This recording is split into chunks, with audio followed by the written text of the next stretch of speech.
The Extraordinary Adventures of Arsène Lupin, Gentleman-burglar, by Maurice Leblanc. Translated from the French, by George Moorhead. Part 3, Chapter 7. Madame Imbert's Safe. At 3 o'clock in the morning, there were still half a dozen carriages in front of one of those small houses which form only the side of the Boulevard Berthier. The door of that house opened, and a number of guests, male and female, emerged. The majority of them entered their carriages and were quickly driven away, leaving behind only two men who walked down Courcelles, where they parted, as one of them lived in that street. The other decided to return on foot as far as the Porte Maillot. It was a beautiful winter's night, clear and cold, a night on which a brisk walk is agreeable and refreshing.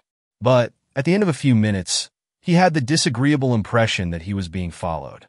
Turning around, he saw a man skulking amongst the trees. He was not a coward, yet he felt it advisable to increase his speed. Then his pursuer commenced to run, and he deemed it prudent to draw his revolver and face him. But he had no time. The man rushed at him and attacked him violently. Immediately, they were engaged in a desperate struggle, wherein he felt that his unknown assailant had the advantage. He called for help, struggled, and was thrown down on a pile of gravel, seized by the throat, and gagged with a handkerchief that his assailant forced into his mouth. His eyes closed, and the man who was smothering him with his weight arose to defend himself against an unexpected attack. A blow from a cane and a kick from a boot.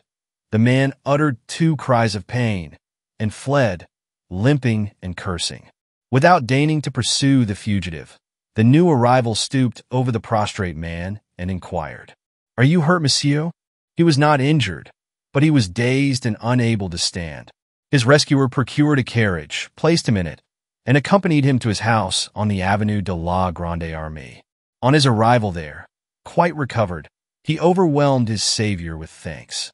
"I owe you my life, monsieur, and I shall not forget it. I do not wish to alarm my wife at this time of night, but tomorrow she will be pleased to thank you personally. Come and breakfast with us. My name is Ludovic Imbert. May I ask yours?" "Certainly, monsieur." And he handed Imbert a card bearing the name Arsène Lupin. At that time, Arsène Lupin did not enjoy the celebrity which the Cahorn affair, his escape from the prison de la Santé, and other brilliant exploits afterwards gained for him. He had not even used the name of Arsène Lupin. The name was specially invented to designate the rescuer of Imbert. That is to say, it was in that affair that Arsène Lupin was baptized. Fully armed and ready for the fray, it is true, but lacking the resources and authority which command success, Arsène Lupin was then merely an apprentice in a profession wherein he soon became a master. With what a thrill of joy he recalled the invitation he received that night. At last he had reached his goal. At last he had undertaken a task worthy of his strength and skill. The Imbert millions! What a magnificent feast for an appetite like his! He prepared a special toilet for the occasion, a shabby frock coat, baggy trousers, a frayed silk hat, well-worn collar and cuffs, all quite correct in form, but bearing the unmistakable stamp of poverty. His cravat was a black ribbon pinned with a false diamond. Thus accoutred, he descended the stairs of the house in which he lived at Montmartre. At the third floor, without stopping, he rapped on a closed door with the head of his cane. He walked to the exterior boulevards. A tramcar was passing. He boarded it, and someone who had been following him took a seat beside him. It was the lodger who occupied the room on the third floor. A moment later, this man said to Lupin, "Well, governor? Well, it is all fixed." "How?" "I am going there to breakfast." "You breakfast there?" "Certainly." "Why not?" "I rescued Ludovic Imbert from certain death at your hands." Imbert is not devoid of gratitude. He invited me to breakfast." There was a brief silence. Then the other said, "But you are not going to throw up the scheme?" "My dear boy," said Lupin, "when I arranged that little case of assault and battery, when I took the trouble at 3 o'clock in the morning to rap you with my cane and tap you with my boot at the risk of injuring my only friend, it was not my intention to forego the advantages to be gained from a rescue so well arranged and executed." "Oh, no, not at all. But the strange rumors we hear about their fortune? Never mind about that. For 6 months, I have worked on this affair, investigated it, studied it, questioned the servants, the moneylenders and men of straw. For 6 months, I have shadowed the husband and wife. Consequently, I know what I am talking about. Whether the fortune came to them from old Brawford, as they pretend, or from some other source, I do not care. I know that it is a reality, that it exists, and someday it will be mine. Bigger, 100 millions. Let us say 10, or even 5. That is enough. They have a safe full of bonds, and there will be the devil to pay if I can't get my hands on them. The tramcar stopped at the Place de la Toile.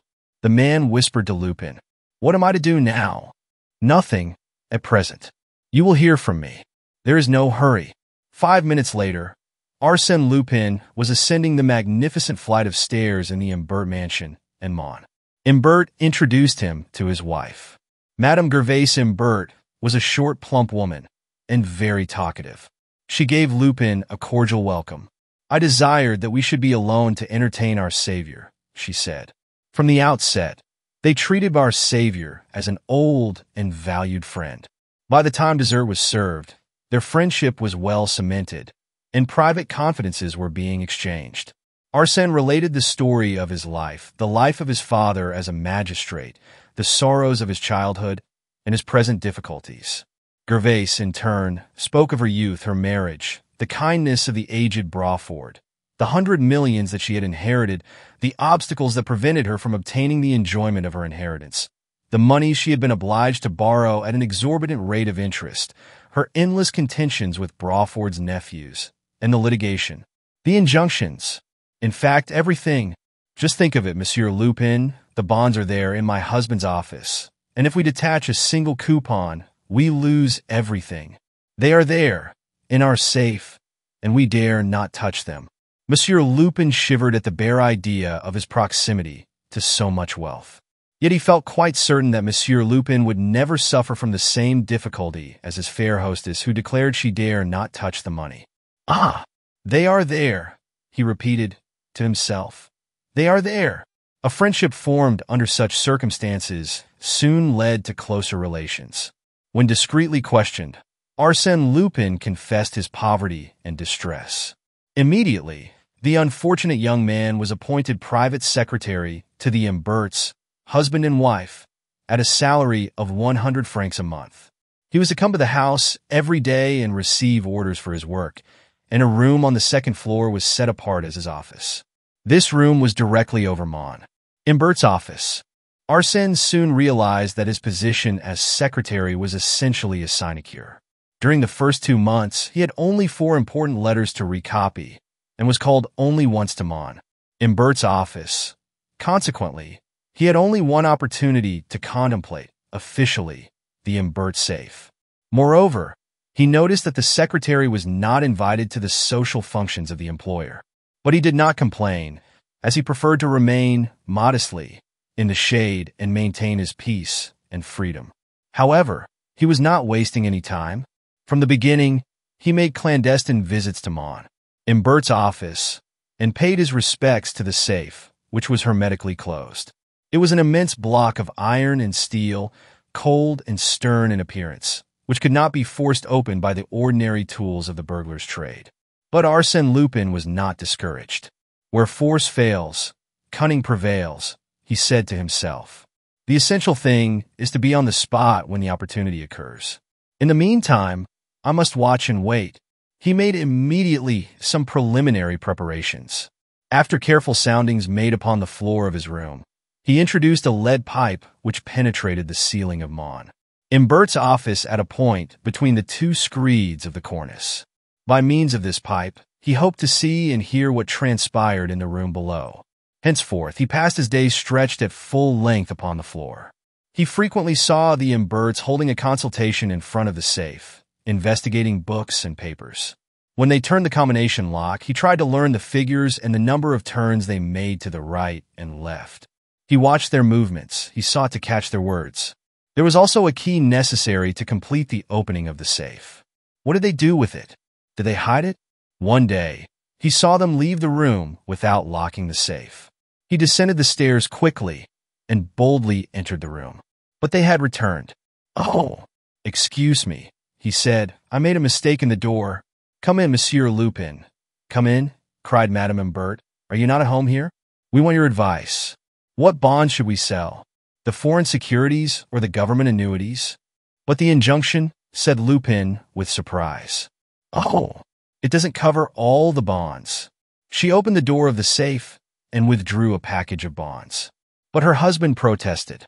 No, Gervais, it would be foolish to sell the foreign bonds. They're going up, whilst the annuities are as high as they ever will be. What do you think, my dear friend?" The dear friend had no opinion, yet he advised the sacrifice of the annuities. Then she withdrew another package, and, from it, she took a paper at random. It proved to be a 3% annuity worth 2,000 francs. Ludovic placed the package of bonds in his pocket. That afternoon, accompanied by his secretary, he sold the annuities to a stockbroker and realized 46,000 francs. Whatever Madame Imbert might have said about it, Arsène Lupin did not feel at home in the Imbert house. On the contrary, his position there was a peculiar one. He learned that the servants did not even know his name. They called him Monsieur. Ludovic always spoke of him in the same way. "You will tell Monsieur. Has Monsieur arrived?" Why that mysterious appellation? Moreover, after their first outburst of enthusiasm, the Imberts seldom spoke to him, and although treating him with the consideration due to a benefactor, they gave him little or no attention. They appear to regard him as an eccentric character who did not like to be disturbed, and they respected his isolation as if it were a stringent rule on his part. On one occasion, while passing through the vestibule, he heard Madame Imbert say to the two gentlemen, "He is such a barbarian." "Very well," he said to himself, "I am a barbarian," and without seeking to solve the question of their strange conduct, he proceeded with the execution of his own plans. He had decided that he could not depend on chance, nor on the negligence of Madame Imbert, who carried the key of the safe, and who, on locking the safe, invariably scattered the letters forming the combination of the lock. Consequently, he must act for himself. Finally, an incident precipitated matters. It was the vehement campaign instituted against the Imberts by certain newspapers that accused the Imberts of swindling. Arsène Lupin was present at certain family conferences when this new vicissitude was discussed. He decided that if he waited much longer, he would lose everything. During the next 5 days, instead of leaving the house about 6 o'clock, according to his usual habit, he locked himself in his room. It was supposed that he had gone out, but he was lying on the floor, surveying the office of Mon Imbert. During those 5 evenings, the favorable opportunity that he awaited did not take place. He left the house about midnight by a side door to which he held the key. But on the 6th day, he learned that the Imberts, actuated by the malevolent insinuations of their enemies, proposed to make an inventory of the contents of the safe. "They will do it tonight," thought Lupin. And truly, after dinner, Imbert and his wife retired to the office and commenced to examine the books of account and the securities contained in the safe. Thus, 1 hour after another passed away. He heard the servants go upstairs to their rooms. No one now remained on the first floor. Midnight. The Imberts were still at work. "I must get to work," murmured Lupin. He opened his window. It opened on a court. Outside, everything was dark and quiet. He took from his desk a knotted rope, fastened it to the balcony in front of his window, and quietly descended as far as the window below, which was that of the Imbert's office. He stood upon the balcony for a moment, motionless, with attentive ear and watchful eye, but the heavy curtains effectually concealed the interior of the room. He cautiously pushed on the double window.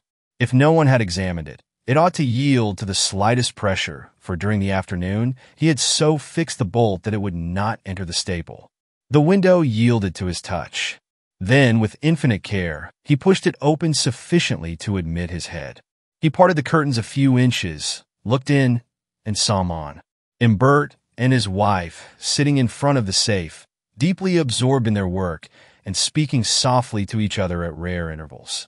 He calculated the distance between him and them, considered the exact movements he would require to make in order to overcome them, one after the other, before they could call for help, and he was about to rush upon them when Madame Imbert said, "Ah, the room is getting quite cold. I'm going to bed. And you, my dear?" "I shall stay and finish." "Finish?" Why? That will take you all night. Not at all. An hour at the most. She retired. 20 minutes, 30 minutes passed. Arsène pushed the window a little farther open. The curtains shook. He pushed once more. "Mon!" Imbert turned, and, seeing the curtains blown by the wind, he rose to close the window. There was not a cry, not the trace of struggle. With a few precise moments, and without causing him the least injury, Arsène stunned him, wrapped the curtain about his head, bound him hand and foot, and did it all in such a manner that Imbert had no opportunity to recognize his assailant. Quickly, he approached the safe, seized 2 packages that he placed under his arm, left the office, and opened the servant's gate. A carriage was stationed in the street. "Take that first and follow me," he said to the coachman. He returned to the office, and in 2 trips they emptied the safe. Then Arsène went to his own room, removed the rope, and all other traces of his clandestine work.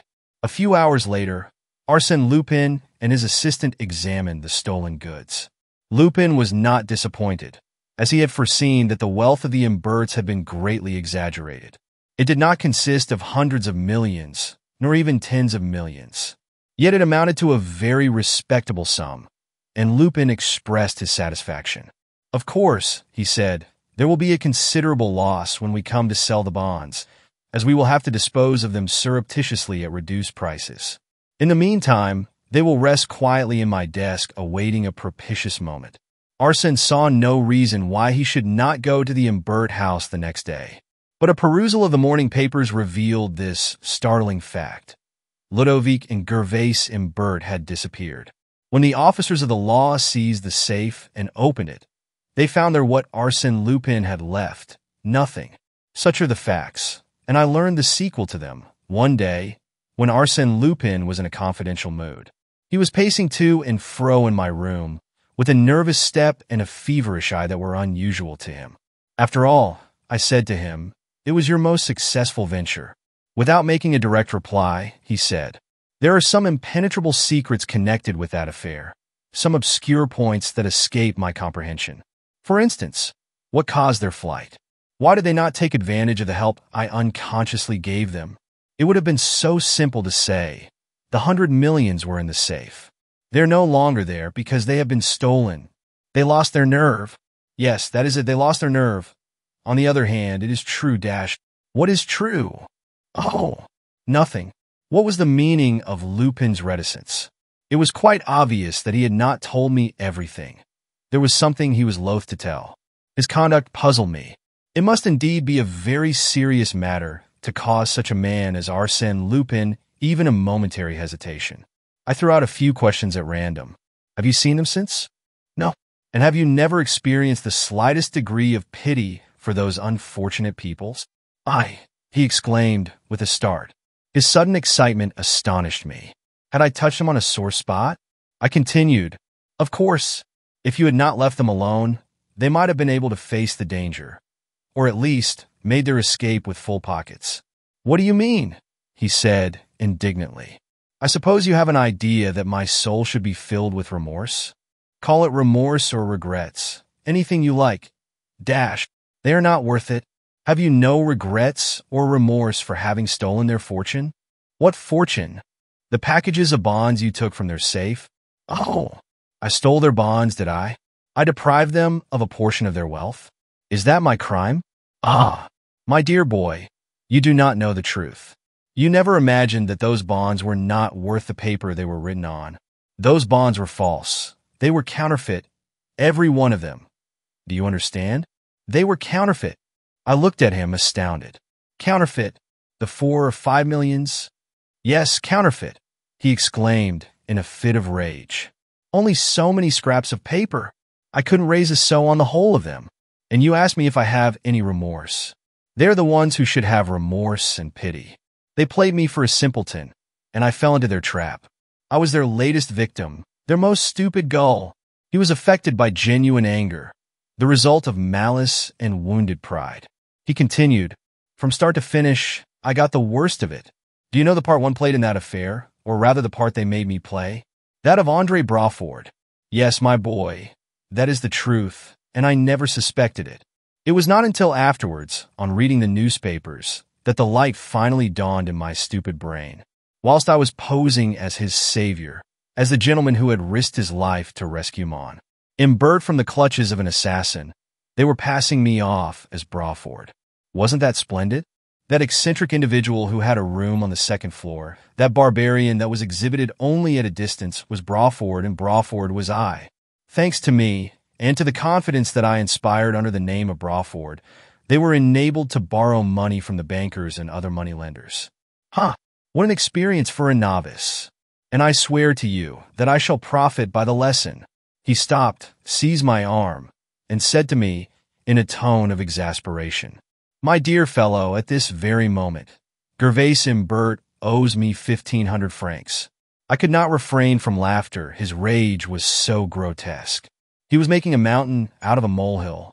In a moment, he laughed himself and said, "Yes, my boy, 1,500 francs. You must know that I had not received one sou of my promised salary, and more than that, she had borrowed from me the sum of 1,500 francs. All my youthful savings. And do you know why? To devote the money to charity. I am giving you a straight story. She wanted it for some poor people she was assisting, unknown to her husband, and my hard-earned money was wormed out of me by that silly pretense. Isn't it amusing, hein?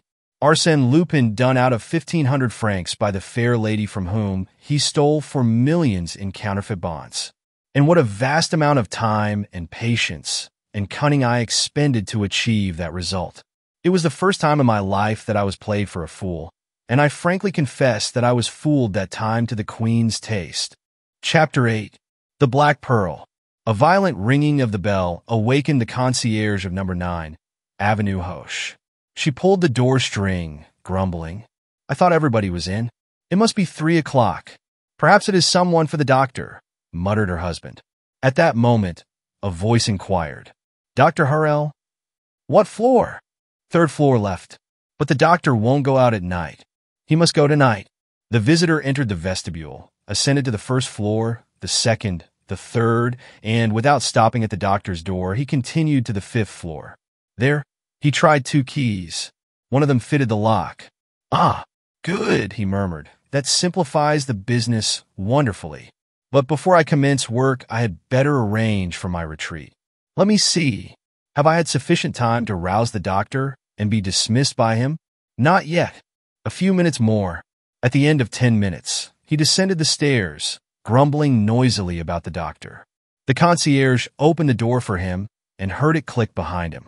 But the door did not lock, as the man had quickly inserted a piece of iron in the lock in such a manner that the bolt could not enter. Then, quietly, he entered the house again, unknown to the concierge.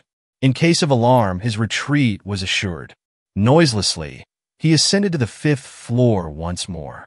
In the antechamber, by the light of his electric lantern, he placed his hat and overcoat on one of the chairs, took a seat on another, and covered his heavy shoes with felt slippers. "Alf, here I am. And how simple it was. I wonder why more people do not adopt the profitable and pleasant occupation of burglar. With a little care and reflection, it becomes a most delightful profession. Not too quiet and monotonous, of course, as it would then become wearisome." He unfolded a detailed plan of the apartment. "Let me commence by locating myself. Here, I see the vestibule in which I am sitting. On the street front, the drawing room, the boudoir, and dining room. Useless to waste any time there, as it appears that the Countess has a deplorable taste. Not a bibelot of any value. Now, let's get down to business. Here is a corridor. It must lead to the bedchambers. At a distance of 3 meters, I should come to the door of the wardrobe closet which connects with the chamber of the Countess." He folded his plan, extinguished his lantern, and proceeded down the corridor, counting his distance thus. 1 meter, 2 meters, 3 meters. Here's the door, mon Dieu, how easy it is. Only a small, simple bolt now separates me from the chamber, and I know that the bolt is located exactly 1 meter, 43 centimeters from the floor. So that, thanks to a small incision I am about to make, I can soon get rid of the bolt. He drew from his pocket the necessary instruments. Then the following idea occurred to him. Suppose, by chance, the door is not bolted. I'll try it first. He turned the knob, and the door opened. My brave Lupin, surely fortune favors you. What's to be done now? You know the situation of the rooms. You know the place in which the Countess hides the Black Pearl. Therefore, in order to secure the Black Pearl, you have simply to be more silent than silence, more invisible than darkness itself. Arsène Lupin was employed fully a half-hour in opening the second door, a glass door that led to the Countess' bedchamber. But he accomplished it with so much skill and precaution that even had the Countess been awake, she would not have heard the slightest sound. According to the plan of the rooms that he holds, he has merely to pass around a reclining chair and, beyond that, a small table close to the bed. On the table, there was a box of letter paper, and the Black Pearl was concealed in that box. He stooped and crept cautiously over the carpet, following the outlines of the reclining chair. When he reached the extremity of it, he stopped in order to repress the throbbing of his heart. Although he was not moved by any sense of fear, he found it impossible to overcome the nervous anxiety that one usually feels in the midst of profound silence. That circumstance astonished him, because he had passed through many more solemn moments without the slightest trace of emotion. No danger threatened him. Then why did his heart throb like an alarm bell? Was it that sleeping woman who affected him? Was it the proximity of another pulsating heart? He listened, and thought he could discern the rhythmical breathing of a person asleep. It gave him confidence, like the presence of a friend. He sought and found the armchair, then, by slow, cautious movements, advanced toward the table, feeling ahead of him with outstretched arm. His right had touched one of the feet of the table. Ah! Now, he had simply to rise, take the pearl, and escape. That was fortunate, as his heart was leaping in his breast like a wild beast, and made so much noise that he feared it would waken the Countess. By a powerful effort of the will, he subdued the wild throbbing of his heart, and was about to rise from the floor when his left hand encountered, lying on the floor, an object which he recognized as a candlestick, an overturned candlestick. A moment later, his hand encountered another object, a clock, one of those small traveling clocks covered with leathered. Well, what had happened? He could not understand. That candlestick, that clock. Why were those articles not in their accustomed places? Ah! What had happened in the dread silence of the night? Suddenly a cry escaped him. He had touched, some strange, unutterable thing. No, he thought, it cannot be. It is some fantasy of my excited brain. For 20 seconds, 30 seconds, he remained motionless, terrified, his forehead bathed with perspiration, and his fingers still retained the sensation of that dreadful contact. Making a desperate effort, he ventured to extend his arm again. Once more, his hand encountered that strange, unutterable thing. He felt it. He must feel it and find out what it is. He found that it was hair, human hair, and a human face, and that face was cold, almost icy.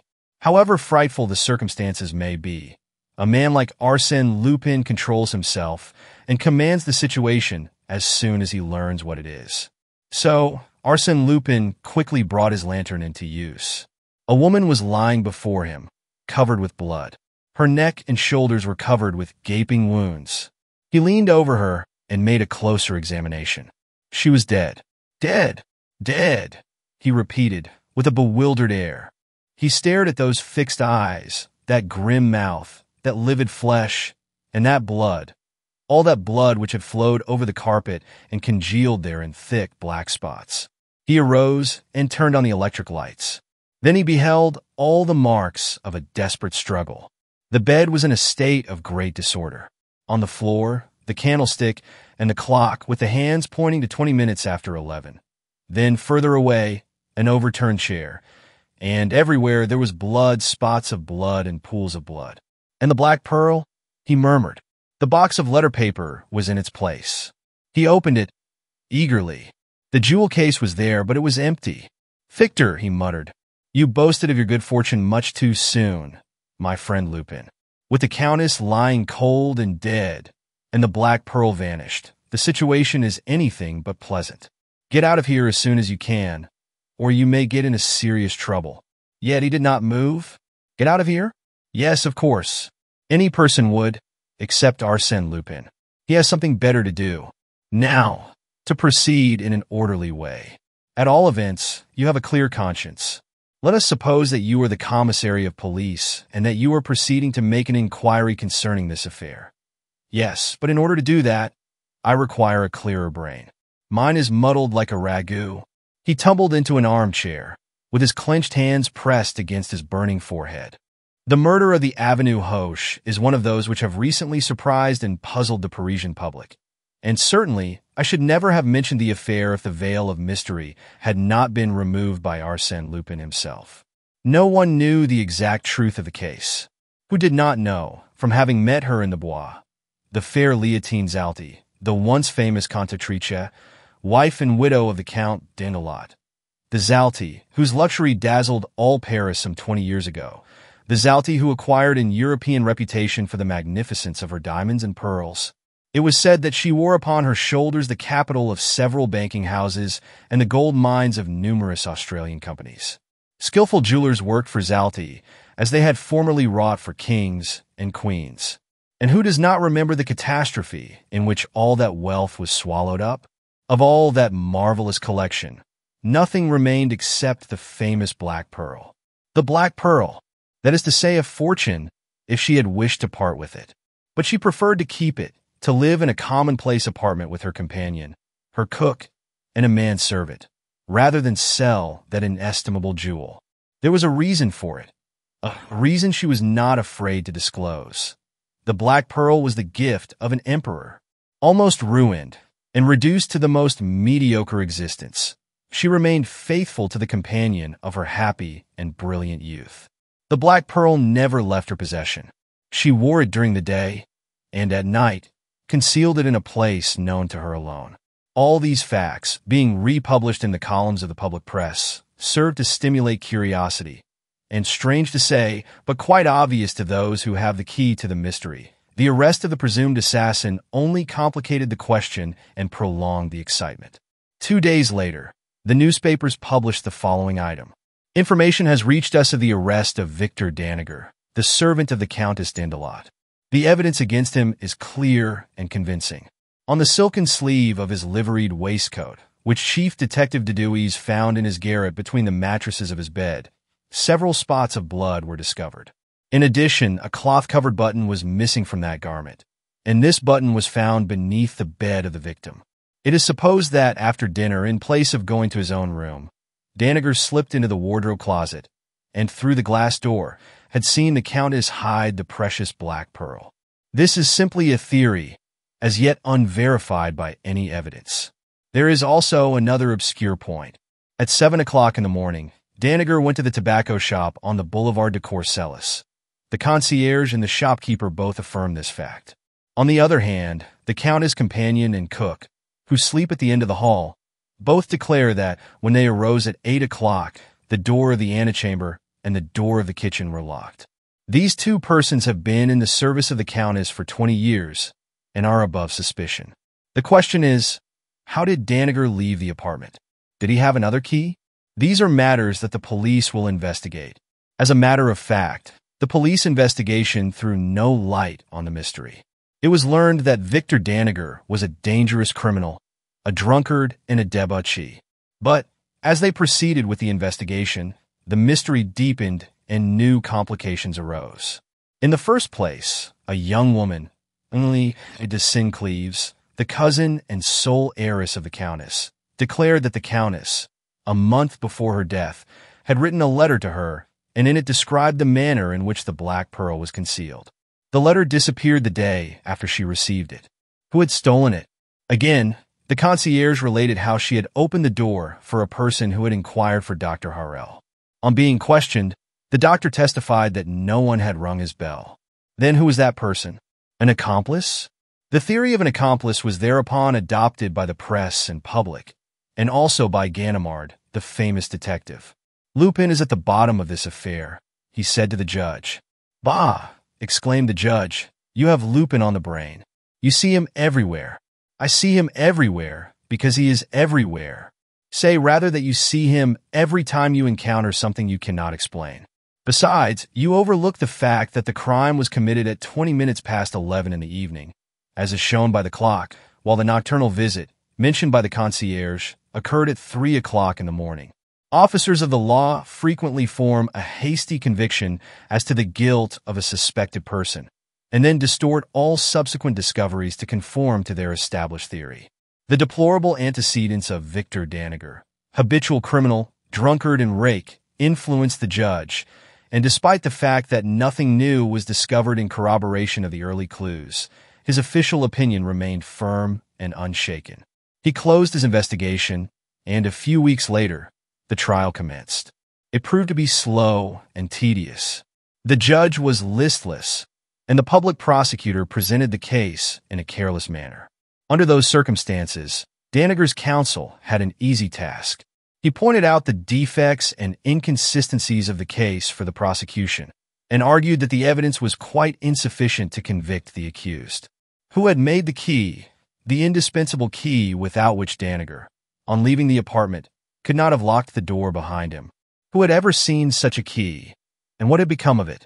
Who had seen the assassin's knife, and where is it now?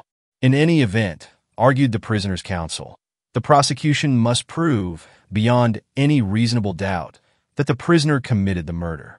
The prosecution must show that the mysterious individual who entered the house at 3 o'clock in the morning is not the guilty party. To be sure, the clock indicated 11 o'clock. But what of that? I contend that proves nothing. The assassin could turn the hands of the clock to any hour he pleased, and thus deceive us in regard to the exact hour of the crime. Victor Danager was acquitted. He left the prison on Friday about dusk in the evening, weak and depressed by his 6 months' imprisonment. The inquisition, the solitude, the trial, the deliberations of the jury, combined to fill him with a nervous fear. At night, he had been afflicted with terrible nightmares and haunted by weird visions of the scaffold. He was a mental and physical wreck. Under the assumed name of Anatole Dufour, he rented a small room on the heights of Montmartre and lived by doing odd jobs wherever he could find them. He led a pitiful existence. 3 times he obtained regular employment, only to be recognized and then discharged. Sometimes he had an idea that men were following him, detectives, no doubt, who were seeking to trap and denounce him. He could almost feel the strong hand of the law clutching him by the collar. One evening, as he was eating his dinner at a neighboring restaurant, a man entered and took a seat at the same table. He was a person about 40 years of age and wore a frock coat of doubtful cleanliness. He ordered soup, vegetables, and a bottle of wine. After he had finished his soup, he turned his eyes on Danager and gazed at him intently. Danager winced. He was certain that this was one of the men who had been following him for several weeks. What did he want? Danager tried to rise, but failed. His limbs refused to support him. The man poured himself a glass of wine, and then filled Danager's glass. The man raised his glass and said, "To your health, Victor Danager." Victor started in alarm and stammered, No, I swear to you." "You will swear what? That you are not yourself? The servant to the Countess?" "What servant?" "My name is Dufour." "Ask the proprietor." "Yes, Anatole Dufour to the proprietor of this restaurant, but Victor Danager to the officers of the law." "That's not true. Someone has lied to you." The newcomer took a card from his pocket and handed it to Victor, who read on it, Grammaden, ex-inspector of the detective force. "Private business transacted." Victor shuddered as he said, "You are connected with the police?" "No, not now, but I have a liking for the business, and I continue to work at it in a manner more profitable. From time to time, I strike upon a golden opportunity, such as your case presents." "My case?" "Yes, yours. I assure you, it is a most promising affair, provided you are inclined to be reasonable. But if I am not reasonable?" "Oh, my good fellow, you are not in a position to refuse me anything I may ask." "What is it?" "You want," stammered Victor fearfully. "Well, I will inform you in a few words. I am sent by Mademoiselle de Sincleves, the heiress of the Countess d'Endelot." "What for?" "To recover the black pearl." "Black pearl? That you stole?" "But I haven't got it." "You have it." "If I had, then I would be the assassin." "You are the assassin." Danager showed a forced smile. Fortunately for me, monsieur, the assize court was not of your opinion. The jury returned an unanimous verdict of acquittal. And when a man has a clear conscience and 12 good men in his favor, the ex-inspector seized him by the arm and said, "No fine phrases, my boy. Now, listen to me and weigh my words carefully. You will find they are worthy of your consideration. Now, Danager, 3 weeks before the murder, you abstracted the cook's key to the servant's door and had a duplicate key made by a locksmith named Outard, 244 Rue Oberkampf. It's a lie. It's a lie," growled Victor.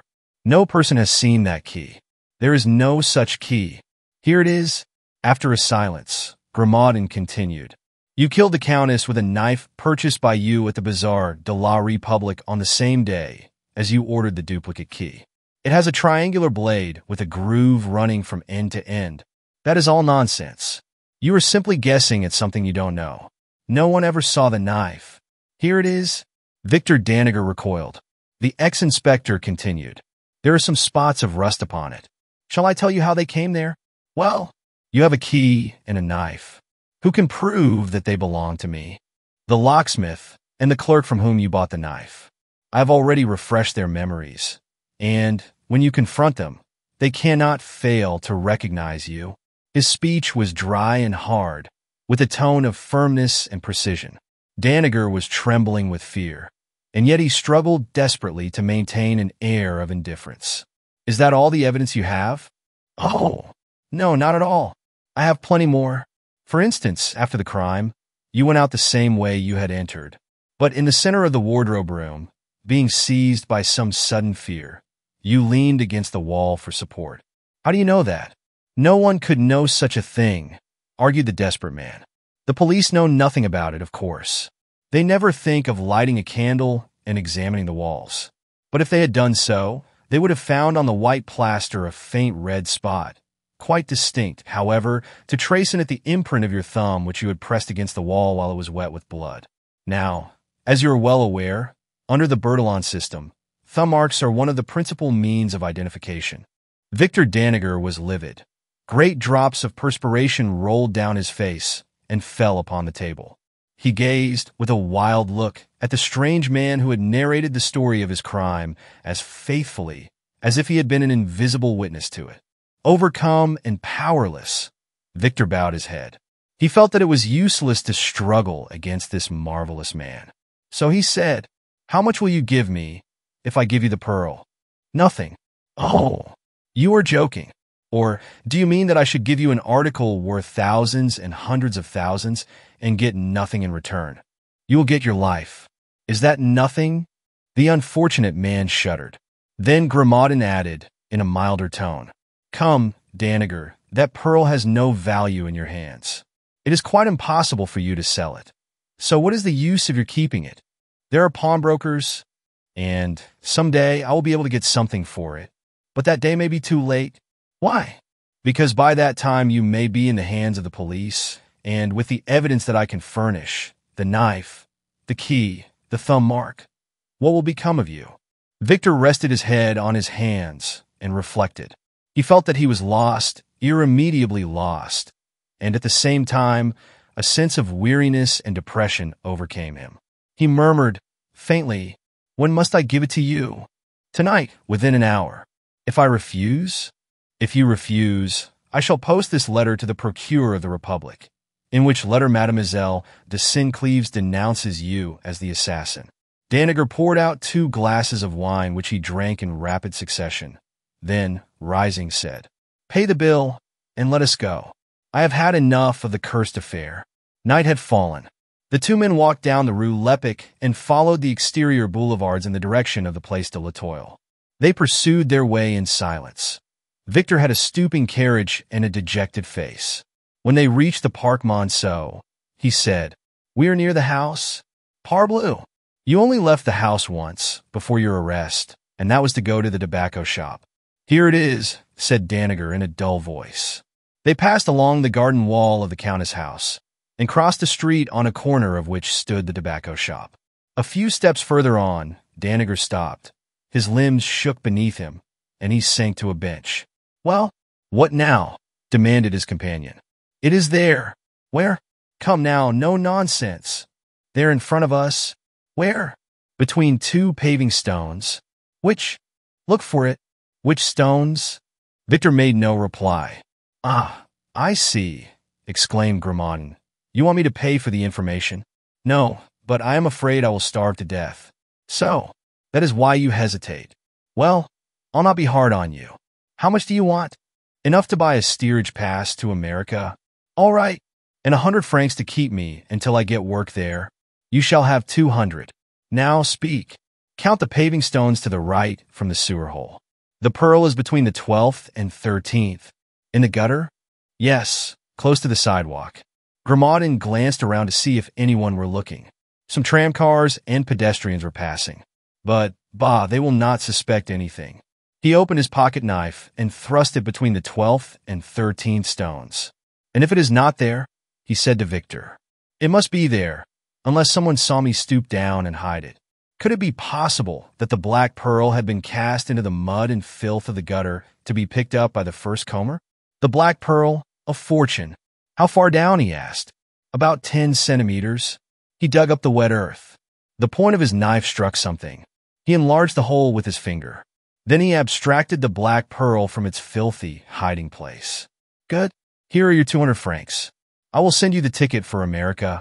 On the following day, this article was published in the Echo de France and was copied by the leading newspapers throughout the world.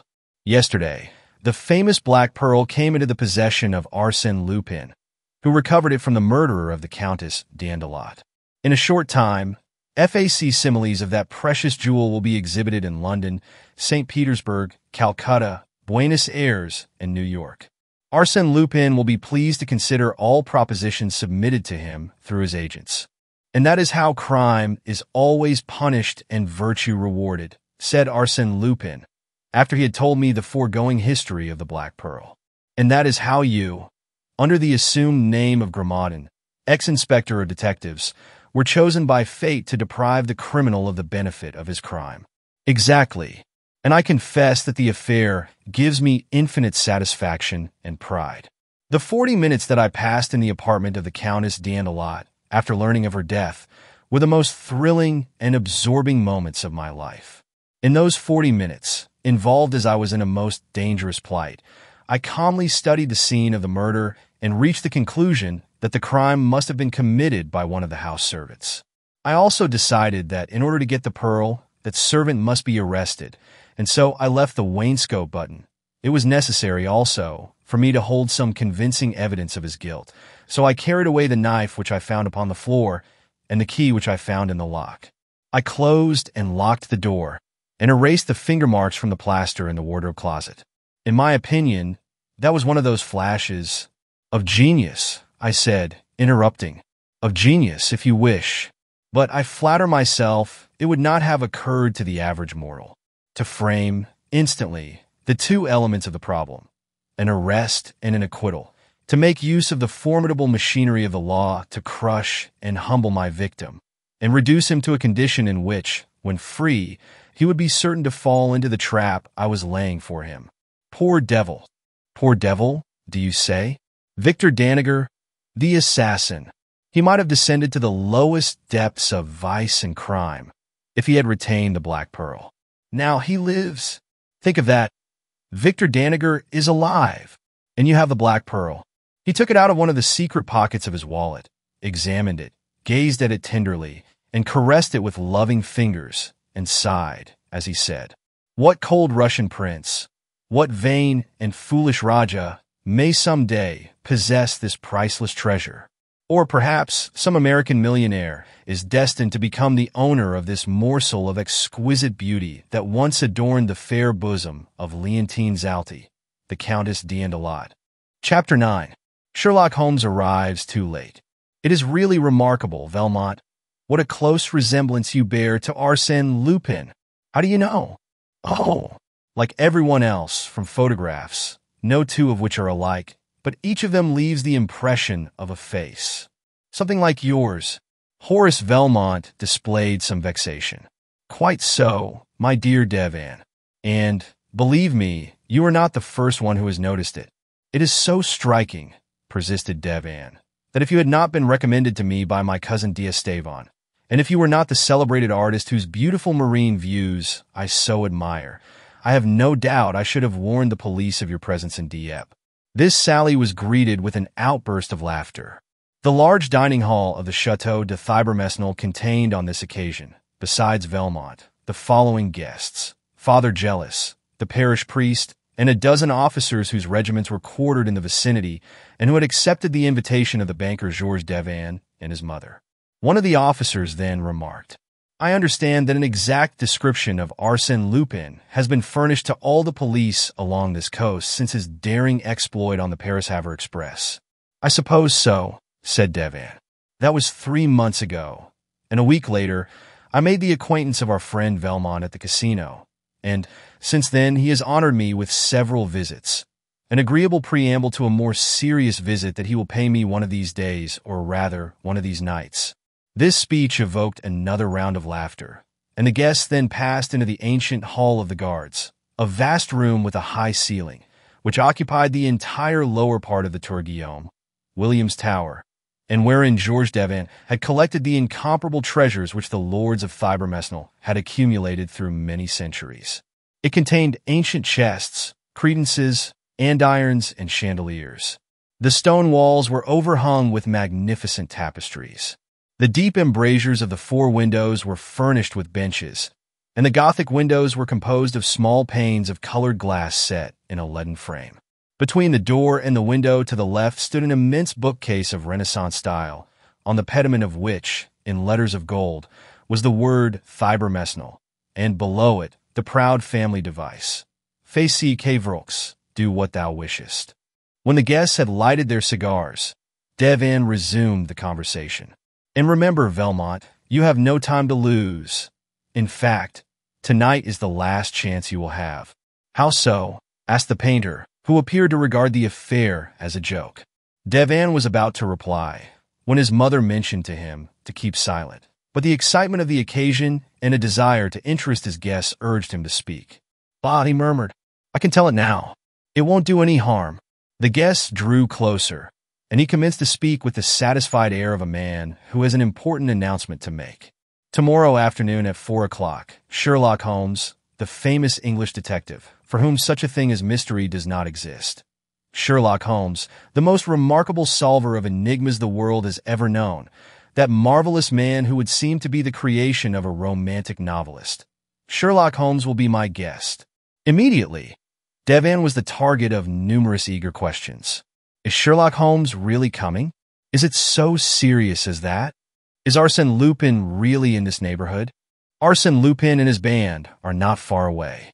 Besides the robbery of the Baron Cahorn, he is credited with the thefts at Montigny, Gruchet, and Crassville. And now it is my turn. Has he sent you a warning, as he did to Baron Cahorn's? "No," replied Devan. "He can't work the same trick twice." "What then?" "I will show you." He rose, and pointing to a small, empty space between the 2 enormous folios on one of the shelves of the bookcase, he said, "There used to be a book there, a book of the 16th century entitled Chronique de Thibermesnil, which contained the history of the castle since its construction by Duke Rollo on the site of a former feudal fortress. There were 3 engraved plates in the book, one of which was a general view of the whole estate, another the plan of the buildings, and the third, I call your attention to it, particularly the third was the sketch of a subterranean passage, an entrance to which is outside the first line of ramparts, while the other end of the passage is here, in this very room. Well, that book disappeared a month ago." "The deuce," said Velmont, "that looks bad. But it doesn't seem to be a sufficient reason for sending for Sherlock Holmes." Certainly, that was not sufficient in itself. But another incident happened that gives the disappearance of the book a special significance. There was another copy of this book in the National Library at Paris, and the 2 books differed in certain details relating to the subterranean passage. For instance, each of them contained drawings and annotations, not printed, but written in ink and more or less effaced. I knew those facts, and I knew that the exact location of the passage could be determined only by a comparison of the 2 books. Now, the day after my book disappeared, the book was called for in the National Library by a reader who carried it away, and no one knows how the theft was effected. The guests uttered many exclamations of surprise. "Certainly, the affair looks serious," said one. "Well, the police investigated the matter, and as usual, discovered no clue whatever. They never do when Arsène Lupin is concerned in it." "Exactly. And so I decided to ask the assistance of Sherlock Holmes, who replied that he was ready and anxious to enter the lists with Arsène Lupin." "What glory for Arsène Lupin," said Velmont. "But if our national thief, as they call him, has no evil designs on your castle, Sherlock Holmes will have his trip in vain. There are other things that will interest him, such as the discovery of the subterranean passage. But you told us that one end of the passage was outside the ramparts, and the other was in this very room." "Yes, but in what part of the room?" "The line which represents the passage on the charts ends here, with a small circle marked with the letters TG, which no doubt stand for Tour Guillaume. But the tower is round, and who can tell the exact spot at which the passage touches the tower?" Devin lighted a second cigar and poured himself a glass of Benedictine. His guests pressed him with questions, and he was pleased to observe the interest that his remarks had created. Then he continued, "The secret is lost. No one knows it. The legend is to the effect that the former lords of the castle transmitted the secret from father to son on their deathbeds, until Geoffrey, the last of the race, was beheaded during the Revolution in his 19th year. That is over a century ago. Surely someone has looked for it since that time?" "Yes, but they failed to find it. After I purchased the castle, I made a diligent search for it, but without success. You must remember that this tower is surrounded by water and connected with the castle only by a bridge. Consequently, the passage must be underneath the old moat. The plan that was in the book in the National Library showed a series of stairs with a total of 48 steps, which indicates a depth of more than 10 meters. You see, the mystery lies within the walls of this room, and yet I dislike to tear them down. Is there nothing to show where it is?" "Nothing. Mon." "Devin, we should turn our attention to the two quotations," suggested Father Jealous. "Oh," exclaimed Mon. Devin, laughing. "Our worthy father is fond of reading memoirs and delving into the musty archives of the castle. Everything relating to Thibermesnil interests him greatly. But the quotations that he mentions only serve to complicate the mystery. He has read somewhere that 2 kings of France have known the key to the puzzle." "2 kings of France. Who were they?" "Henry IV and Louis XVI. And the legend runs like this. On the eve of the Battle of Arques, Henry IV spent the night in this castle.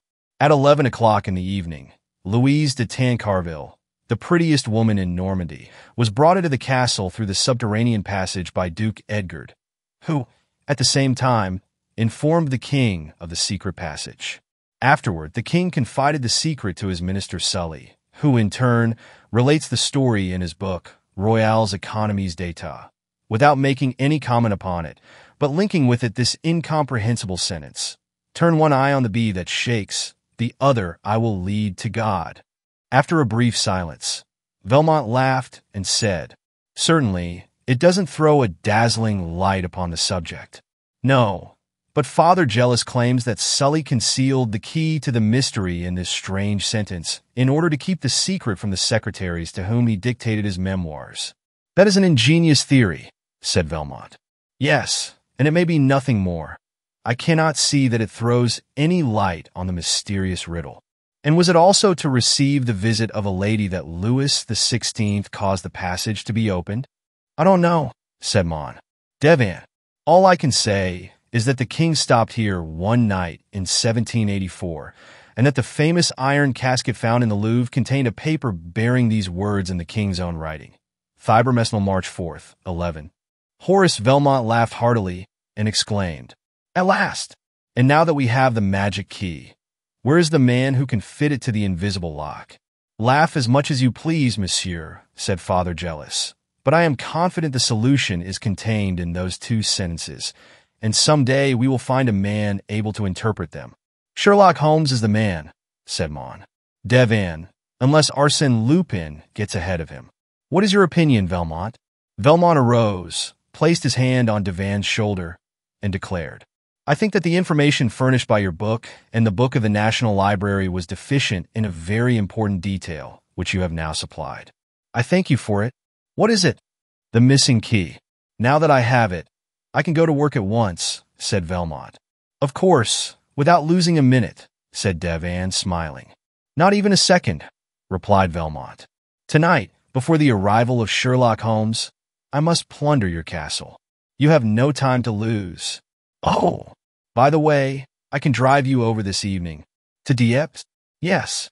I'm going to meet Monsieur and Madame D'Andrel and a young lady of their acquaintance who are to arrive by the midnight train. Then addressing the officers, Devon added, Gentlemen, I shall expect to see all of you at breakfast tomorrow. The invitation was accepted. The company dispersed, and a few moments later Devan and Velmont were speeding toward Dieppe in an automobile. Devan dropped the artist in front of the casino and proceeded to the railway station.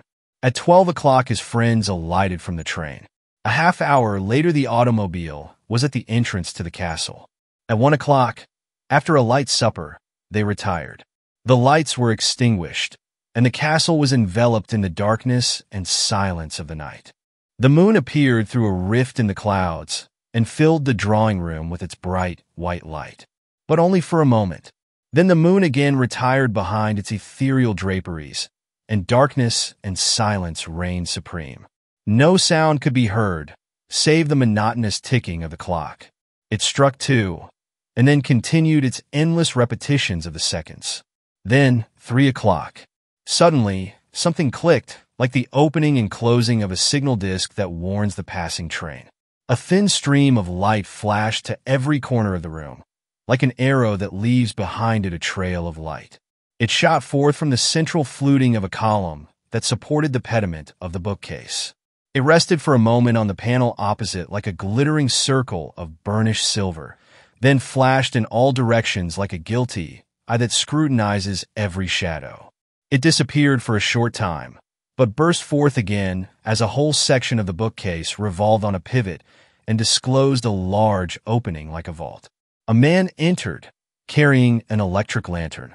He was followed by a second man, who carried a coil of rope and various tools.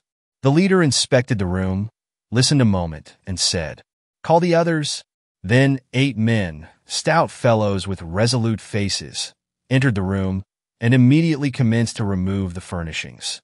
Arsène Lupin passed quickly from one piece of furniture to another, examined each, and, according to its size or artistic value, he directed his men to take it or leave it. If ordered to be taken, it was carried to the gaping mouth of the tunnel and ruthlessly thrust into the bowels of the earth. Such was the fate of 6 armchairs, 6 small Louis XV chairs, a quantity of Aubusson tapestries, some candelabra, paintings by Fragonard and Nadier, a bust by Houdon, and some statuettes. Sometimes, Lupin would linger before a beautiful chest or a superb picture, and sigh, "That is too heavy, too large. What a pity." In 40 minutes the room was dismantled, and it had been accomplished in such an orderly manner and with as little noise as if the various articles had been packed and wadded for the occasion. Lupin said to the last man who departed by way of the tunnel, "You need not come back. You understand that as soon as the autovan is loaded, you are to proceed to the Grange at Rochefort. But you, patron, leave me the motorcycle." When the man had disappeared, Arsène Lupin pushed the section of the bookcase back into its place, carefully effaced the traces of the men's footsteps, raised a portière, and entered a gallery, which was the only means of communication between the tower and the castle. In the center of this gallery, there was a glass cabinet which had attracted Lupin's attentions. It contained a valuable collection of watches, snuff-boxes, rings, chatelaines, and miniatures of rare and beautiful workmanship. He forced the lock with a small jimmy and experienced a great pleasure in handling those gold and silver ornaments, those exquisite and delicate works of art. He carried a large linen bag, specially prepared for the removal of such knickknacks. He filled it. Then he filled the pockets of his coat, waistcoat, and trousers. And he was just placing over his left arm a number of pearl reticules when he heard a slight sound. He listened. No, he was not deceived. The noise continued. Then he remembered that at one end of the gallery there was a stairway leading to an unoccupied apartment, but which was probably occupied that night by the young lady whom Devon had brought from Dieppe with his other visitors.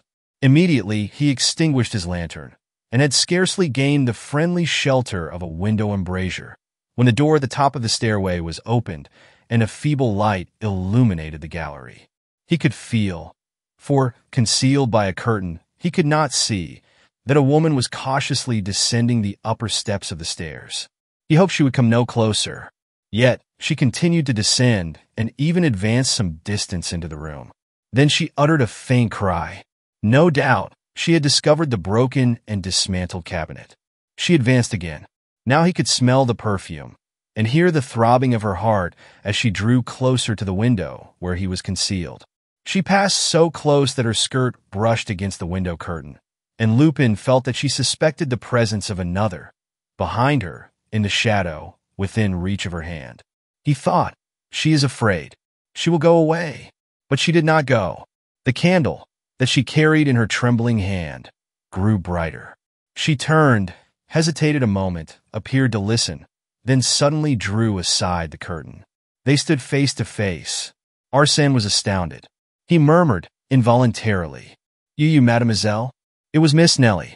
Miss Nellie, his fellow passenger on the transatlantic steamer, who had been the subject of his dreams on that memorable voyage, who had been a witness to his arrest, and who, rather than betray him, had dropped into the water the kodak in which he had concealed the banknotes and diamonds. Miss Nellie, that charming creature, the memory of whose face had sometimes cheered, sometimes saddened the long hours of imprisonment. It was such an unexpected encounter that brought them face to face in that castle at that hour of the night, that they could not move, nor utter a word. They were amazed, hypnotized, each at the sudden apparition of the other. Trembling with emotion, Miss Nellie staggered to a seat. He remained standing in front of her. Gradually, he realized the situation and conceived the impression he must have produced at that moment with his arms laden with knickknacks, and his pockets and a linen sack overflowing with plunder. He was overcome with confusion, and he actually blushed to find himself in the position of a thief caught in the act. To her, henceforth, he was a thief, a man who puts his hand in another's pocket, who steals into houses and robs people while they sleep. A watch fell upon the floor, then another. These were followed by other articles which slipped from his grasp one by one. Then, actuated by a sudden decision, he dropped the other articles into an armchair, emptied his pockets, and unpacked his sack. He felt very uncomfortable in Nellie's presence, and stepped toward her with the intention of speaking to her, but she shuddered, rose quickly, and fled toward the salon. The portiere closed behind her. He followed her. She was standing trembling and amazed at the sight of the devastated room. He said to her, At once. Tomorrow, at 3 o'clock, everything will be returned. The furniture will be brought back. She made no reply, so he repeated, I promise it. Tomorrow, at 3 o'clock. Nothing in the world could induce me to break that promise. Tomorrow, at 3 o'clock. Then followed a long silence that he dared not break, whilst the agitation of the young girl caused him a feeling of genuine regret. Quietly, without a word, he turned away, thinking, I hope she will go away. I can't endure her presence. But the young girl suddenly spoke and stammered. Listen, footsteps. I hear someone. He looked at her with astonishment. She seemed to be overwhelmed by the thought of approaching peril. I don't hear anything, he said. But you must go. You must escape. Why should I go? Because you must. Oh, do not remain here another minute. Go. She ran quickly to the door leading to the gallery and listened. No, there was no one there. Perhaps the noise was outside. She waited a moment, then returned reassured. But Arsène Lupin had disappeared. As soon as Devin was informed of the pillage of his castle, he said to himself, It was Velmont who did it, and Velmont is Arsène Lupin. That theory explained everything, and there was no other plausible explanation. And yet the idea seemed preposterous. It was ridiculous to suppose that Velmont was anyone else than Velmont, the famous artist and club fellow of his cousin D'Estevan. So, when the captain of the gendarmes arrived to investigate the affair, Devin did not even think of mentioning his absurd theory. Throughout the forenoon, there was a lively commotion at the castle. The gendarmes, the local police, the chief of police from Dieppe, the villagers, all circulated to and fro in the halls, examining every nook and corner that was open to their inspection. The approach of the maneuvering troops, the rattling fire of the musketry, added to the picturesque character of the scene. The preliminary search furnished no clue. Neither the doors nor windows showed any signs of having been disturbed. Consequently, the removal of the goods must have been effected by means of the secret passage. Yet, there were no indications of footsteps on the floor, nor any unusual marks upon the walls. Their investigations revealed, however, one curious fact that denoted the whimsical character of Arsène Lupin. The famous chronique of the 16th century had been restored to its accustomed place in the library, and beside it, there was a similar book, which was none other than the volume stolen from the National Library. At 11 o'clock, the military officers arrived. Devan welcomed them with his usual gaiety. For no matter how much chagrin he might suffer from the loss of his artistic treasures, his great wealth enabled him to bear his loss philosophically. His guests, Monsieur and Madame d'Andrel and Miss Nellie, were introduced, and it was then noticed that one of the expected guests had not arrived. It was Horace Velmont. Would he come? His absence had awakened the suspicions of Devan. But at 12 o'clock he arrived. Devan exclaimed, "Ah, here you are." "Why, am I not punctual?" asked Velmont. "Yes, and I am surprised that you are. After such a busy night. I suppose you know the news?" "What news?" "You have robbed the castle." "Nonsense," exclaimed Velmont, smiling. "Exactly as I predicted. But first escort Miss Underdown to the dining room. Mademoiselle, allow me—" He stopped as he remarked the extreme agitation of the young girl. Then, recalling the incident, he said, "Ah, of course, you met Arsène Lupin on the steamer before his arrest, and you are astonished at the resemblance. Is that it?" She did not reply. Velmont stood before her, smiling. He bowed. She took his proffered arm. He escorted her to her place and took his seat opposite her. During the breakfast, the conversation related exclusively to Arsène Lupin, the stolen goods, the secret passage, and Sherlock Holmes. It was only at the close of the repast, when the conversation had drifted to other subjects, that Velmont took any part in it. Then he was, by turns, amusing and grave, talkative and pensive, and all his remarks seemed to be directed to the young girl. But she, quite absorbed, did not appear to hear them. Coffee was served on the terrace overlooking the court of honor and the flower garden in front of the principal facade. The regimental band played on the lawn, and scores of soldiers and peasants wandered through the park. Miss Nellie had not forgotten, for one moment, Lupin's solemn promise. Tomorrow, at 3 o'clock, everything will be returned. At 3 o'clock, and the hands of the great clock in the right wing of the castle now marked 20 minutes to 3. In spite of herself, her eyes wandered to the clock every minute. She also watched Velmont, who was calmly swinging to and fro in a comfortable rocking chair. 10 minutes to 3. 5 minutes to 3. Nellie was impatient and anxious. Was it possible that Arsène Lupin would carry out his promise at the appointed hour, when the castle, the courtyard, and the park were filled with people, and at the very moment when the officers of the law were pursuing their investigations? And yet, Arsène Lupin had given her his solemn promise. It will be exactly as he said, thought she. So deeply was she impressed with the authority, energy, and assurance of that remarkable man. To her, it no longer assumed the form of a miracle, but, on the contrary, a natural incident that must occur in the ordinary course of events. She blushed and turned her head. 3 o'clock. The great clock struck slowly. 1, 2, 3. Horace Velmont took out his watch, glanced at the clock, then returned the watch to his pocket. A few seconds passed in silence, and then the crowd in the courtyard parted to give passage to 2 wagons that had just entered the park gate, each drawn by 2 horses. They were army wagons, such as are used for the transportation of provisions, tents, and other necessary military stores.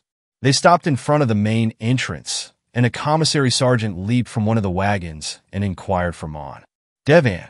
A moment later, that gentleman emerged from the house, descended the steps, and, under the canvas covers of the wagons, beheld his furniture, pictures and ornaments carefully packaged and arranged.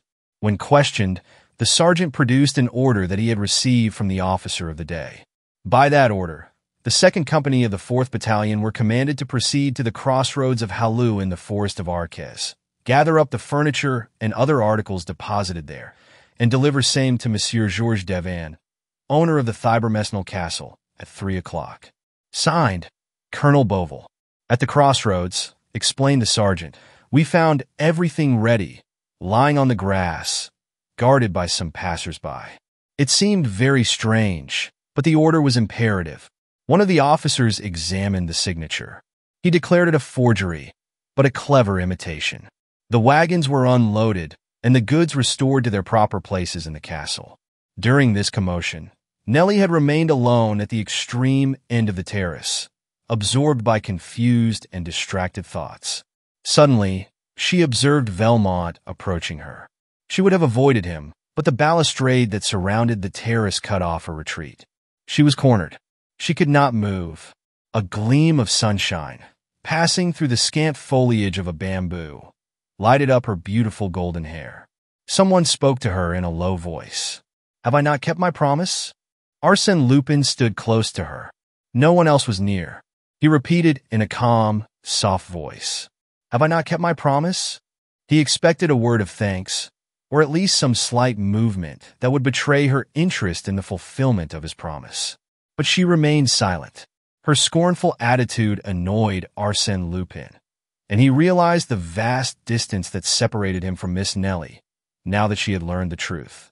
He would gladly have justified himself in her eyes, or at least pleaded extenuating circumstances, but he perceived the absurdity and futility of such an attempt. Finally, dominated by a surging flood of memories, he murmured, "Ah, how long ago that was! You remember the long hours on the deck of the Province. Then you carried a rose in your hand, a white rose like the one you carry today. I asked you for it. You pretended you did not hear me. After you had gone away, I found the rose, forgotten, no doubt, and I kept it." She made no reply. She seemed to be far away. He continued, "In memory of those happy hours, forget what you have learned since. Separate the past from the present. Do not regard me as the man you saw last night, but look at me, if only for a moment, as you did in those far-off days when I was Bernard d'Andracy, for a short time. Will you please?" She raised her eyes and looked at him as he had requested. Then, without saying a word, she pointed to a ring he was wearing on his forefinger. Only the ring was visible, but the setting, which was turned toward the palm of his hand, consisted of a magnificent ruby.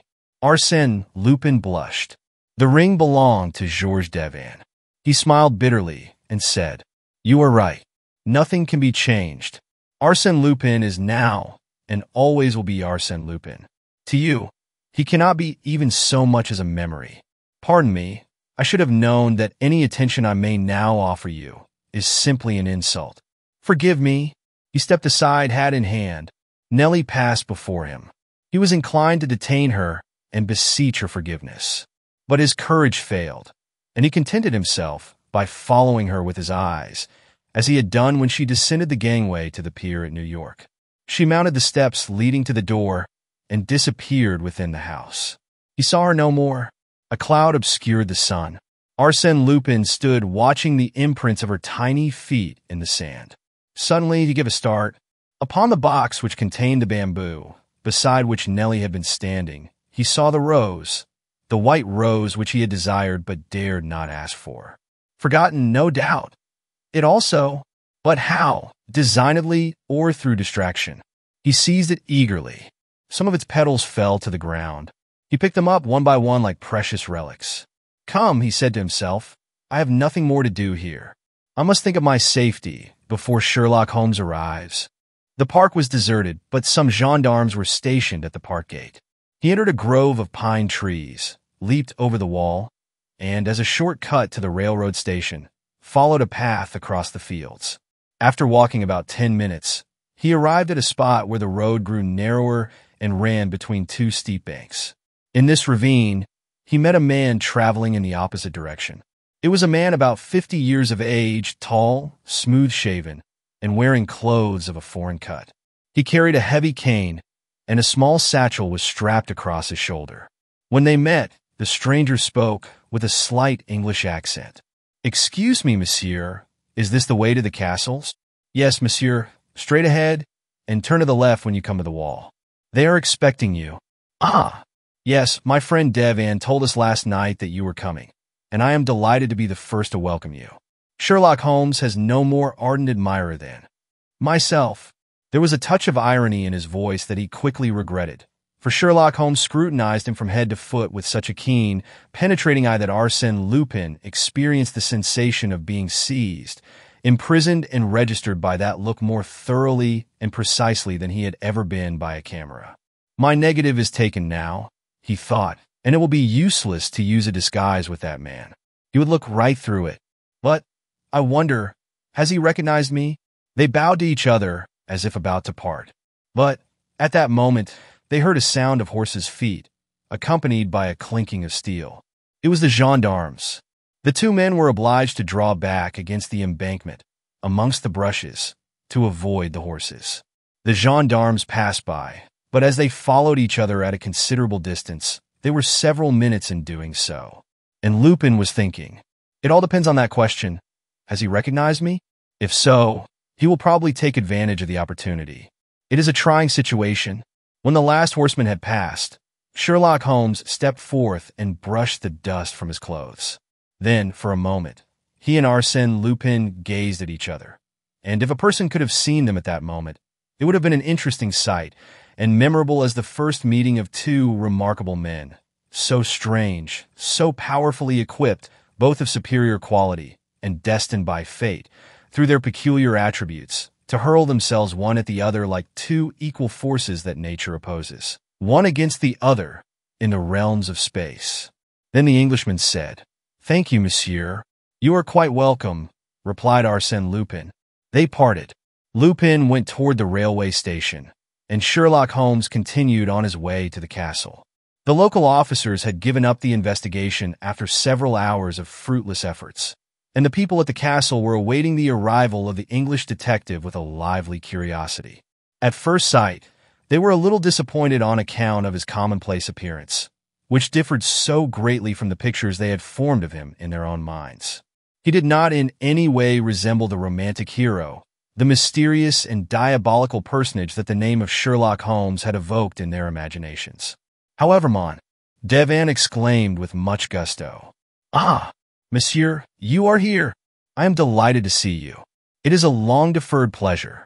Really, I scarcely regret what has happened, since it affords me the opportunity to meet you.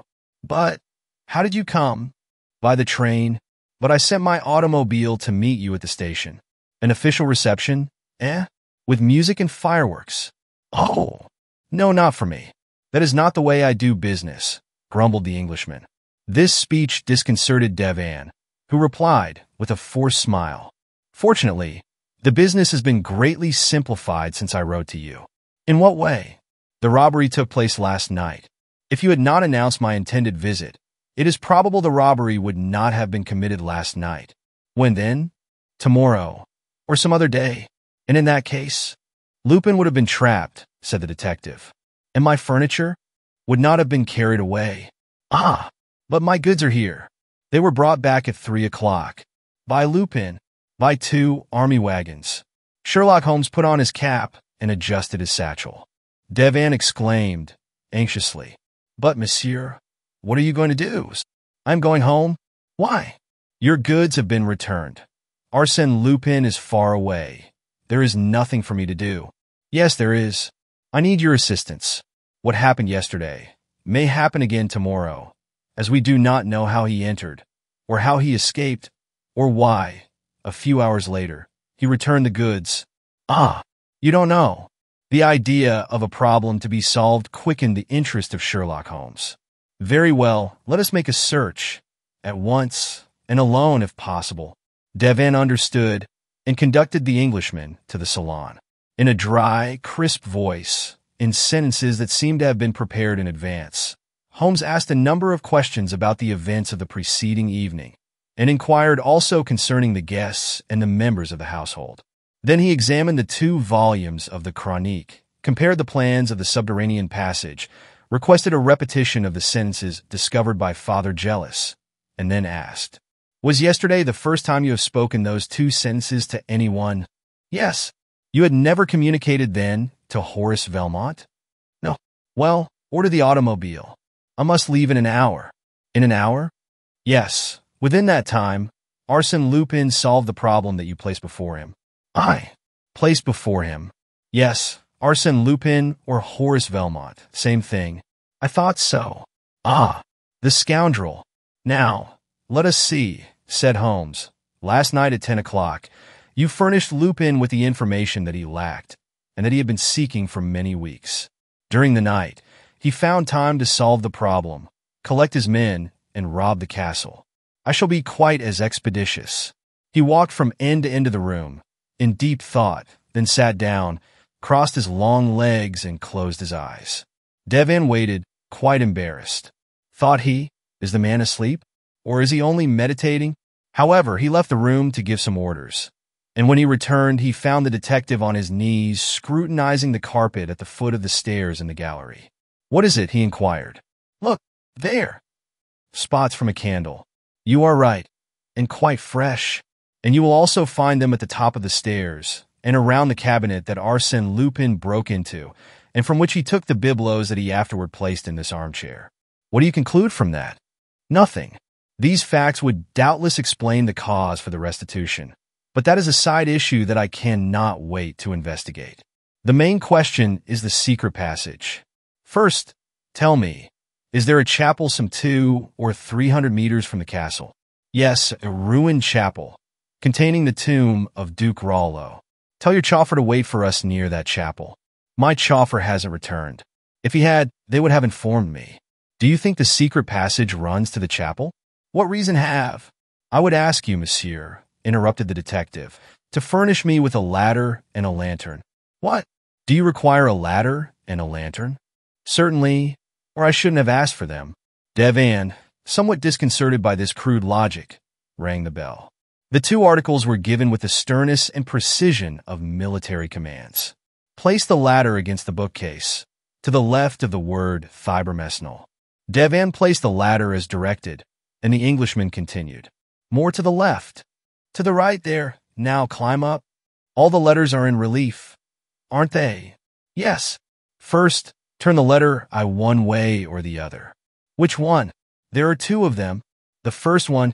Devin took hold of the letter and exclaimed, Ah, yes, it turns toward the right.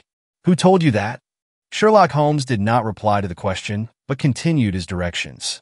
Now, take the letter B, move it back and forth as you would a bolt. Devin did so, and, to his great surprise, it produced a clicking sound. Quite right, said Holmes. Now, we will go to the other end of the word, fibromesnal. Try the letter I, and see if it will open like a wicket. With a certain degree of solemnity, Devin seized the letter.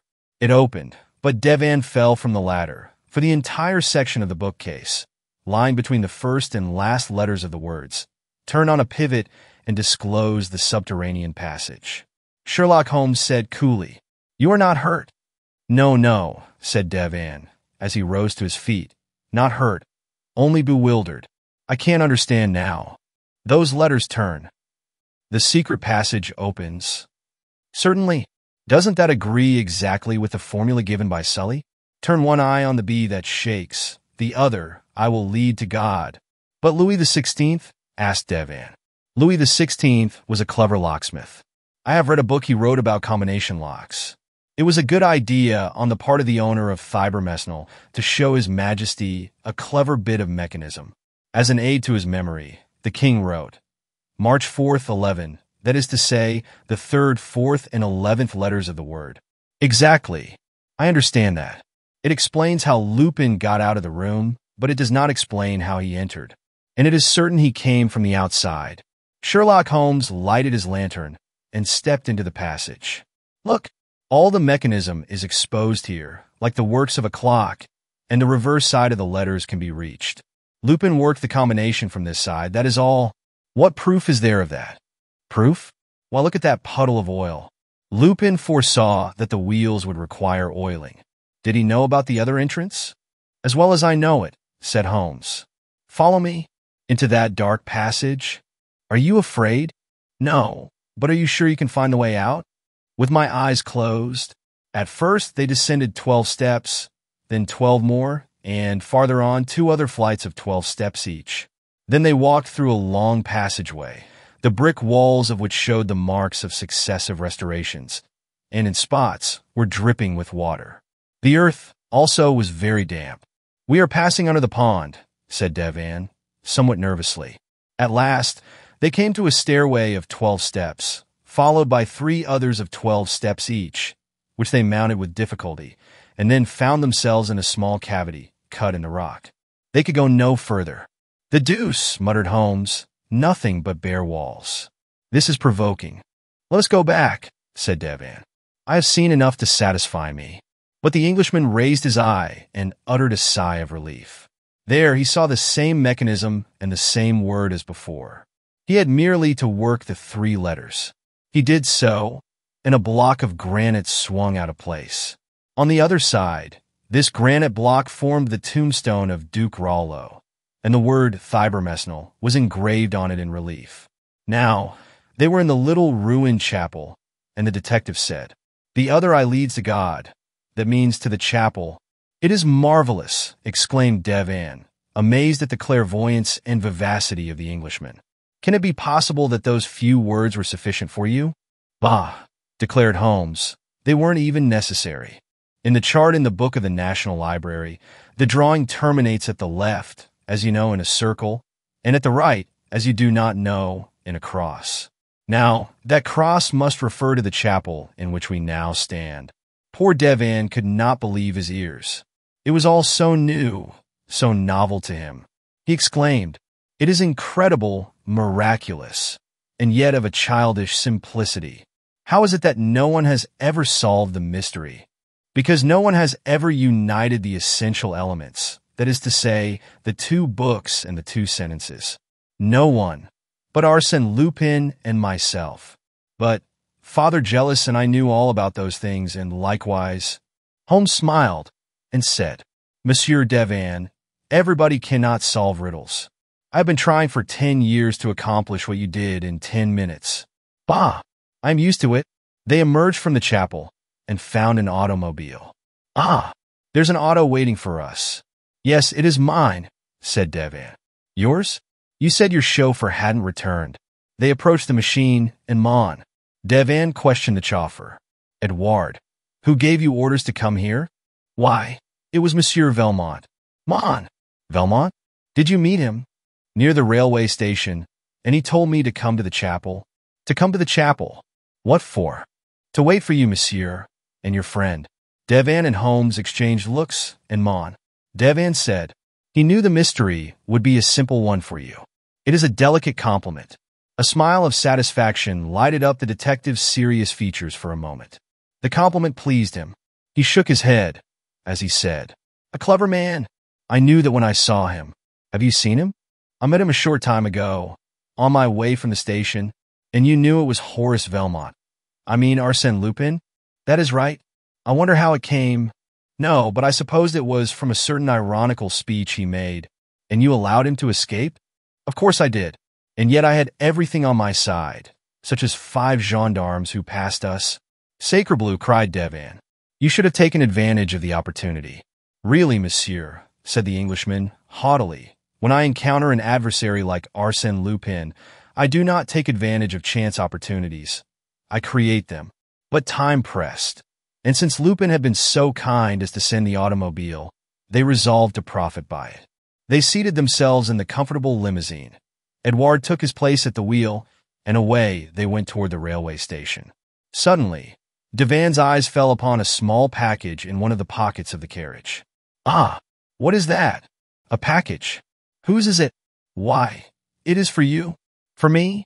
"Yes, it is addressed, Sherlock Holmes, from Arsène Lupin." The Englishman took the package, opened it, and found that it contained a watch. "Ah," he exclaimed with an angry gesture. "A watch," said Devan. "How did it come there?" The detective did not reply. "Oh, it is your watch. Arsène Lupin returns your watch. But in order to return it, he must have taken it." "Ah, I see. He took your watch. That is a good one." Sherlock Holmes' watch stolen by Arsène Lupin. Mon Dieu, that is funny. Really. You must excuse me. I can't help it. He roared with laughter, unable to control himself. After which, he said, in a tone of earnest conviction, "A clever man indeed." The Englishman never moved a muscle. On the way to Dieppe, he never spoke a word, but fixed his gaze on the flying landscape. His silence was terrible, unfathomable, more violent than the wildest rage. At the railway station, he spoke calmly, but in a voice that impressed one with the vast energy and will power of that famous man. He said, "Yes, he is a clever man, but someday I shall have the pleasure of placing on his shoulder the hand I now offer to you, Monsieur Devan. And I believe that Arsène Lupin and Sherlock Holmes will meet again someday. Yes, the world is too small. We will meet. We must meet. And then